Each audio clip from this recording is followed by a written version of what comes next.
Right, Russian President Vladimir Putin is hosting a gathering of world leaders for what's known as the BRICS Summit of Emerging Economies today. This comes amid Western sanctions and an international arrest warrant, which followed Moscow's invasion of Ukraine back in 2022, you may remember. Now, the BRICS group, which initially included only Russia, Brazil, India, China, and South Africa, has expanded to the countries you see kind of in an orange-yellow there: Iran, Egypt, Ethiopia, and the United Arab Emirates. An invitation to join has also been extended to Saudi Arabia. The group accounts for 45% of the world's population and 35% of global economic output. So for more on today's summit, I want to bring in Valerie Hopkins. She's an international correspondent with the New York Times. And as you see, she's joining us from Russia. Help us understand the significance of this summit. We just laid across some of the bullet points there, but why the U.S. especially and other allies should pay attention to what's happening where you are.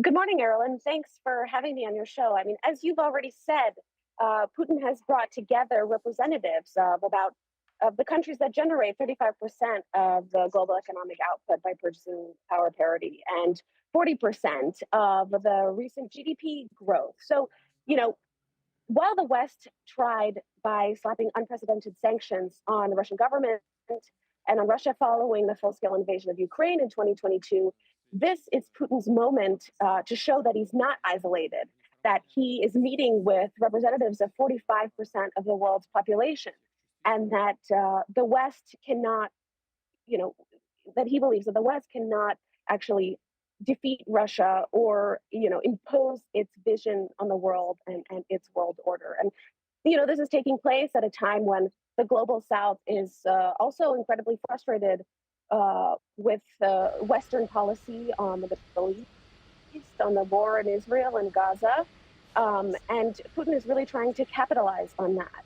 He's not allowed to travel to many countries in the world and has kept a lot of his trips to a minimum since the coronavirus pandemic, and later, since the ICC issued a warrant for his arrest. So here he's able to have almost 20 bilateral meetings with the Chinese president, the president of Iran, South Africa, India, and a whole host of global leaders. And I think he's trying to project domestically and internationally that he's not going anywhere. And so it seems as though, based on everything you've just laid out, that Putin may not be able to head into the world, but the world can come to him. What's at the top of the agenda for him? What is he trying to specifically accomplish? Well, one of the biggest priorities of this summit and of this group, especially, with Russia in charge of it right now, is trying to reform the global financial system. So it's still probably very far off, but BRICS leaders are talking about creating an alternative to the SWIFT system of global payments. Most countries have been afraid to do bilateral trade with Russia because of secondary sanctions that may be slapped on them by the West.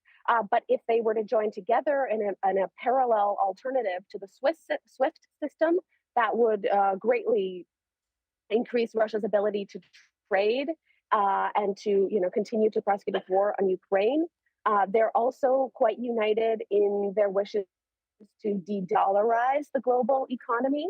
So a previous proposal floated at other BRICS summits was to create a sort of alternative currency. I think that's not currently on the table, but there is a lot of interest in this payment system, in an alternative really to global governance. I mean, countries like Brazil, for instance, who have condemned Russia's invasion of Ukraine, are still very eager to see the way the world is governed transformed. They're not satisfied with the way the UN Security Council system works, for instance. So, well, Valerie, I appreciate all of those details. We're just out of time, but it really is a fascinating moment, and I really appreciate you joining us to give us at least an overview of everything happening there. Valerie Hopkins, thank you so much.